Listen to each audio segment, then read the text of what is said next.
लोकसभा में विपक्ष के नेता राहुल गांधी ने बुधवार को कहा कि विपक्ष चाहता है कि सदन सुचारू रूप से चले और 13 दिसंबर को संविधान पर चर्चा हो, जैसे पहले सहमति बनी थी। उन्होंने बताया कि उन्होंने इस मामले में स्पीकर से मुलाकात की और उनसे अपमानजनक टिप्पणियों को रिकॉर्ड से हटाने का अनुरोध किया। स्पीकर ने इस पर विचार करने का आश्वासन दिया है। राहुल गांधी ने कहा कि विपक्ष का उद्देश्य सदन में चर्चा सुनिश्चित करना है, चाहे उनके बारे में कुछ भी कहा जाए। अब बताते हैं कि संविधान दिवस पर चर्चा की तैयारी। जी हाँ, कांग्रेस सूत्रों ने बताया कि 13 दिसंबर को होने वाली संविधान दिवस चर्चा में राहुल गांधी भी भाग लेंगे। चर्चा की शुरुआत संभवतः रक्षा मंत्री राजनाथ सिंह करेंगे और उसके बाद राहुल गांधी अपनी बात रखेंगे। हालांकि इस समय को लेकर अभी भी कोई अंतिम निर्णय नहीं हुआ है। आइए अब बात करते हैं मणिपुर और अडानी मुद्दे पर कांग्रेस के रुख की। राहुल गांधी ने कहा कि बीजेपी गौतम अडानी पर लगे आरोपों पर चर्चा से बचे रहे हैं, लेकिन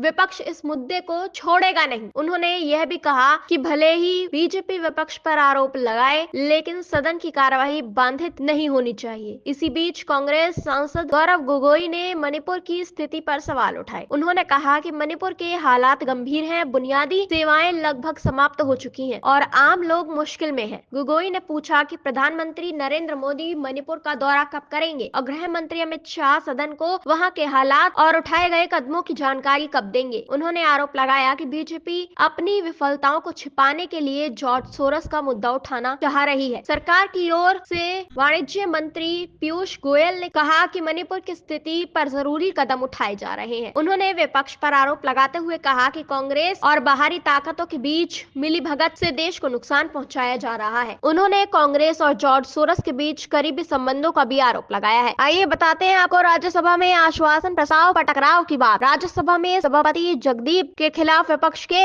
आश्वासन प्रस्ताव को लेकर सरकार और विपक्ष के बीच तीखा टकराव देखा गया। हंगामे के कारण राज्यसभा की कार्यवाही पूरे दिन के लिए स्थगित कर दी गई और अब यह 12 दिसंबर को फिर से शुरू होगी। मंगलवार को विपक्षी गठबंधन इंडिया ने राज्यसभा के सभापति जगदीप के खिलाफ अविश्वासन प्रस्ताव पेश किया। कांग्रेस के नेतृत्व में गठबंधन ने अडानी मुद्दे पर चर्चा की मांग की और संसद परिसर में प्रदर्शन भी किया।